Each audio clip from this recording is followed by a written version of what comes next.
आज मैं पटना के मीठापुर बस स्टैंड पे मौजूद हूँ। जानने का कोशिश करेंगे कि 2025 का विधानसभा चुनाव में किस तरह का बदलाव स्थिति है कि नहीं है बिहार के अंदर में, कि नीतीश कुमार फिर से रहेंगे। देखिए, ऐसा नहीं है कि नीतीश कुमार ने काम नहीं किया है, काम बहुत किया है, लेकिन केवल उन्हीं कामों के आधार पर ये नहीं कह सकते हैं कि हाँ इनकी सरकार को कंटिन्यू किया जाए, क्योंकि 20 साल हो गए हैं, अभी भी बिहार में पलायन एक बहुत बड़ी समस्या बनी हुई है और गुणवत्तापूर्ण शिक्षा जो है वो मिल नहीं पा रही है। ये एक बड़ी समस्या है। खासकर जो भी प्रतियोगी परीक्षाएं आयोजित की जा रही हैं, प्रतियोगिता परीक्षाओं में उसमें भ्रष्टाचार के लगातार मामले सामने आ रहे हैं। तो इन सारे मामलों की वजह से छात्रों का एक बड़ा वर्ग जो है जो नीतीश कुमार के खिलाफ है। हो सकता है कि संभवतः इस बार उनको चुनाव में इसकी कीमत चुकानी पड़े। तो डबल इंजन की सरकार कहती है नरेंद्र मोदी जी हमारे देश के प्रधानमंत्री के हमारे लाडले मुख्यमंत्री है। इन्होंने संबोधन किया था भागलपुर से। डबल इंजन की सरकार होने की गारंटी थोड़ी है। डबल इंजन की सरकार होने के बावजूद भी यहाँ पे लगातार पेपर लीक के मामले आ रहे हैं, चाहे 70वीं बीपीएससी का मामला हो या अन्य प्रतियोगी परीक्षाओं का मामला हो। तो लगातार अगर पेपर लीक होंगे, छात्रों का भविष्य अगर दांव पे लगाया जाएगा, तो निश्चित रूप से ये छात्रोन्मुखी सरकार तो रह नहीं जाएगी। और अगर ये सरकार छात्रोन्मुखी नहीं रह जाएगी तो इसका खामियाजा तो कहीं ना कहीं भुगतना पड़ेगा। और समय रहते अगर इन चीज़ों को ठीक नहीं किया गया, जो कि अभी तक तो उस रास्ते में कोई खास कदम उठाती सरकार दिख नहीं रही है, तो मेरे ख्याल में ये चीज़ ठीक नहीं है और सरकार को इसका खामियाजा भुगतना पड़ेगा। 7 से 8 महीना चुनाव को बचा है, बिहार विधानसभा चुनाव होना, उसमें माननीय प्रधानमंत्री जी आते हैं भागलपुर और कहते हैं कि हमारे सबसे लाडले मुख्यमंत्री है। तो लाडले मुख्यमंत्री और उन्हीं के फेस पर चुनाव लड़ेंगे दोबारा 25 से 30 फिर से नीतीश कहते हैं। देखिए, एक सबसे बड़ी दुविधा ये है कि बीजेपी की सरकार भले ही यहाँ पे गठबंधन में है, लेकिन बीजेपी के पास एकमात्र कोई ऐसा फेस नहीं है जिसको आगे करके वो यहाँ पे चुनाव लड़ सके। आज भी नीतीश कुमार कम से कम, एक तो बात है कि एनडीए के एक तरफा फेस है, उनके दम पे ही चुनाव लड़ना पड़ेगा। लेकिन आप भी जानते हैं कि अगर बीजेपी अगर अपने दम पे अगर बहुमत ले आती है तो उनको मुख्यमंत्री तो निश्चित रूप से नहीं बनाएगी। तो एक तो तय है कि सरकार पहले चुनाव से पहले जो है एनडीए सरकार जाएगी नीतीश कुमार के फेस के ऊपर।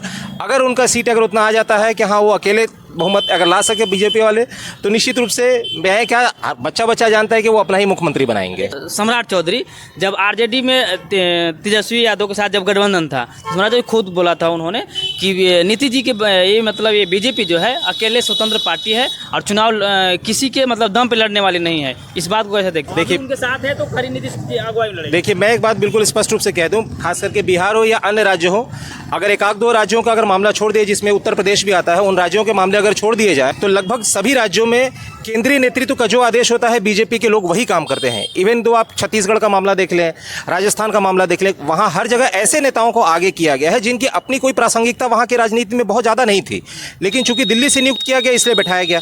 बिहार के भी नेता वही बोलते हैं जो दिल्ली से उनको निर्देशित किया जाता है निश्चित रूप से। और दिल्ली का निर्देश अगर नीतीश कुमार के पक्ष में होगा कि हाँ नीतीश के फेस पर ही जाए, तो जाहिर सी बात है बिहार के भाजपा नेताओं में कोई नहीं है। इस तरह की बात नहीं थी नीतीश जी के लिए, क्योंकि पहले वो गठबंधन में नहीं थे ना, अभी वो उनके साथ गठबंधन में है तो गठबंधन धर्म निभा रहे हैं। अच्छा, नहीं तो पहले भी गठबंधन तो किया है ना नीतीश जी।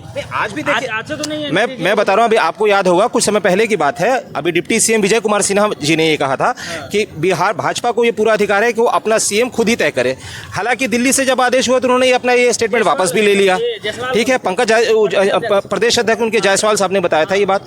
लेकिन आज भी दिल्ली का आदेश यही है कि हाँ अभी जो है मुख्यमंत्री के नाम पर ही चुनाव में जाते हैं, चुनाव के बाद जो है अपना देखा जाएगा, अगर स्थिति जैसी रही उसी हिसाब से वो कार्य करेंगे। इस बार डमाडोल है नीतीश जी का, खटिया खड़ा है। इतना आसान तो नहीं होगा। जैसे कई बार से देखा गया है कि हाँ एनडीए केवल डबल इंजन की सरकार होने के दम पे वो जीत जाती है, तो इस बार स्थिति उतनी बेहतर नहीं है, क्योंकि निश्चित रूप से कहीं ना कहीं तेजस्वी का वोट बैंक तो बढ़ा है, युवाओं में उनकी अपील बढ़ी है, तो इतना आसान नहीं होने जा रहा। हाँ ये भी है कि मतलब क्लियर कट मेजोरिटी भी आरजेडी को मिलती हुई अभी तक के वर्तमान स्थिति के अनुसार तो नहीं दिख रही है। सी बॉर्डर का जिस तरह से सर्वे आया है, कहीं ना कहीं एक लोगों में बना है, पॉजिटिव माइंड बना है कि भाई 43% उसको मिल गया तेजस्वी यादव को। 43% तेजस्वी यादव को मिलने का सी वोटर का क्या सैंपल रेशियो है, क्या है, वो मुझे नहीं पता है कि हाँ कितने लोगों पे उन्होंने ये आंकड़ा जारी किया हुआ है। लेकिन एक बात मैं निश्चित रूप से कह सकता हूँ, अभी कोई भी बिहार में इवन एनडीए की कोई भी गठबंधन पार्टी हो, चाहे वो बीजेपी हो, चाहे वो जेडीयू हो, चाहे आरजेडी हो, वो स्पष्ट बहुमत प्राप्त करने की स्थिति में नहीं दिख रही है। हाँ ये बात है कि तेजस्वी यादव की लोकप्रियता पहले की तुलना में काफ़ी ज़्यादा बढ़ी है, लेकिन ये इस बात का कतई संकेत नहीं है कि तेजस्वी यादव अकेले दम पर सरकार बनाने जा रहे हैं, क्योंकि उनके गठबंधन में भी कांग्रेस के साथ उनकी स्थिति बहुत अच्छी नहीं चल रही है, गठबंधन वहाँ भी बिल्कुल पूरी तरीके से ठीक नहीं चल रहा है। तो इस आधार पर हम नहीं कह सकते हैं कि वो अकेले दम पे वो सरकार बना ले। मान लें कि बिहार में नीतीश जी के बदौलत मुख्यमंत्री नहीं बनने वाला, नीतीश कुमार के बगैर अभी सरकार बनने वाली जैसी स्थिति तो नहीं दिख रही है। तो आप कह रहे थे तो सर कि बदलाव होनी चाहिए, आप ही कह रहे हैं कि नीतीश कुमार के बगैर सरकार बन नहीं सकता है। जी बिल्कुल, दोनों बात एक साथ सही हो सकती है। एक साथ इसलिए सही हो सकती है कि जो कि 243 सीटें हैं बिहार में, ये कोई आवश्यक नहीं है कि किसी भी पार्टी को 120 सीटें आए तभी सरकार बने। ये भी संभव है कि 80 3 सीटों 3 पार्टियों को मिल जाए। तो आप ये तो नहीं कह सकते हैं कि वो अकेले दम पे सरकार बना ले। कोई भी 2 पार्टी अगर साथ में मिलकर भी तो सरकार बना सकती है। जैसे वर्तमान स्थिति है एनडीए की, आप देख लीजिए, दोनों अकेले दम पे तो सरकार बना नहीं सकते हैं।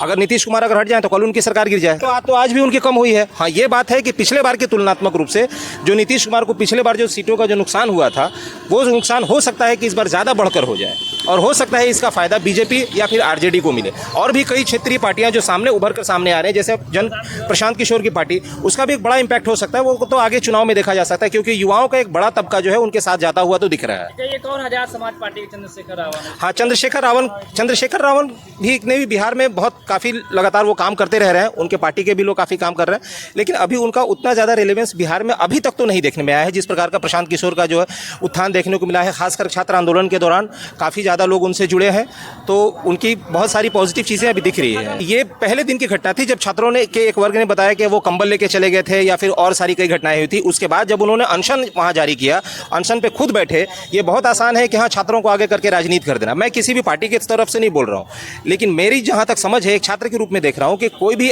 नेता जो है किसी मुद्दे पर स्वयं भूख आंदोलन करे, ये बहुत बड़ी बात होती है। ये गांधीयन एरा में देखा जाता था कि हाँ, गांधी जी स्वयं किसी के मुद्दे को लेकर चंपारण हो चाहे कहीं भी भूख। पटना के गलतनी बाग में उस सत्याग्रह को कहीं ना कहीं टुकड़ों टुकड़ों में बांट दिए थे। नहीं, मैं इस बात से पूरी तरीके से वाकिफ नहीं हूँ। मैं बस एक बात कहना चाहता हूँ, हाँ, कुछ ऐसी घटनाएं हुई थी। मैं निश्चित रूप से कहूँगा कि प्रशांत किशोर को अपने शब्दों, अपने लहजों पर थोड़ा नियंत्रण रखना चाहिए, क्योंकि बिहार और उत्तर प्रदेश और खास करके उत्तर भारत की जो राजनीति जो है वो भावनात्मक रूप से काफ़ी ज़्यादा सशक्त होती है। लोग भावनाओं का सम्मान करते हैं। अगर उनकी भावनाओं को अगर ठेस पहुँचता है तो निश्चित रूप से खास करके छात्रों का, तो उनका वो जो बयान जो था कि हमने कंबल दिया है और हमने ये किया है, ये सही नहीं था।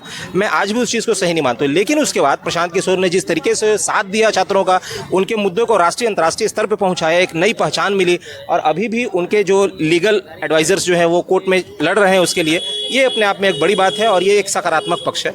मैं इसको एक पॉजिटिव वे में देखता हूँ। राहुल गांधी पटना आते हैं और सीधा श्री कृष्ण मेमोरियल हॉल से, बापू सभागार से निकलकर वह सत्याग्रह स्थल पर पहुंचते हैं बीपीएससी स्टूडेंट के बीच में। जी, तो ये अच्छी बात पर आज तक नीतीश कुमार 5 किलोमीटर के करीब में रहते हैं, पर उन छात्रों के बीच नहीं पहुंच पाते हैं। न देश के प्रधानमंत्री आते हैं वो पहुंच पाते हैं, न जेपी नड्डा आते हैं वो पहुंच पाते हैं। देखिए, तभी मैंने बिल्कुल स्टार्टिंग में ही ये बात कही कि नीतीश कुमार निश्चित रूप से ऐसा नहीं कि शिक्षा के क्षेत्र में उन्होंने काफ़ी ज़्यादा काम किया हुआ है, बट वर्तमान में कुछ ऐसे प्रासंगिक मुद्दे हैं जिस पे नीतीश कुमार जी को वाकई ध्यान दिया जाना चाहिए था। छात्रों के मामले को जितनी भावुकता से इसको निर्देशित किया जाना चाहिए था वो नहीं किया उन्होंने, और इसके लिए मैं खास तौर से कहूँगा कि उनके जो भी आला अधिकारी हैं शायद वो इन बातों को पूरी तरीके से उनके सामने नहीं रख पाए। ये एक गंभीर चूक का मामला है। देखिए, और तो और छात्रों पर जब अपनी मुख्य मांगों को लेकर सड़क पर आते थे तो उनकी पुलिस जो है लाठियां बरसाने का काम करती थी। बिल्कुल, ये बिल्कुल निर्दयतापूर्वक ये कार्य किया गया है। ऐसा बिल्कुल नहीं किया जाना चाहिए, क्योंकि एक लोकतांत्रिक देश में